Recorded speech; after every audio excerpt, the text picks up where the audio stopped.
Last year, Walmart had in-store robots installed at nearly 1,500 locations. Now, despite creeping out customers and making human counterparts feel uneasy, Walmart is rolling out robot workers in 650 new stores. According to Bloomberg, the new robots are shelf scanners that alert human employees when items are out of stock. According to the IHL Group, out-of-stock items cost retailers about $1 trillion each year. The robots are designed by Bossa Nova Robotics, a company based out of San Francisco. The robots are outfitted with 15 cameras and simply roam the aisles looking for empty shelves. Walmart now has 1,000 shelf scanning robots in service.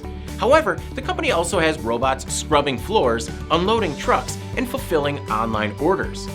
According to Bossa Nova, the robots allow retailers to redesign store operations, from product flow to replenishment. The robots scan the shelves and use AI to recognize everything on the shelf, from prices and labels to products. What's interesting is that they not only know when something is out of stock, but also misplaced. I mean, soon you'll no longer have to ask an employee if they have any more in the back, only to have her look it up and tell you, well, there's one, and it's somewhere in here. The robots also make sure that the tag on the shelf matches the price in the system. According to Walmart, embracing automation is key if the retailer plans to keep up with Amazon. Walmart now operates 4,750 stores in the US, and it's likely that robot workers will be rolled out in each location in various roles. I mean, I get it.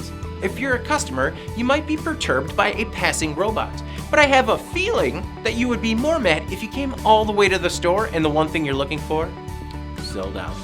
Every time, am I right?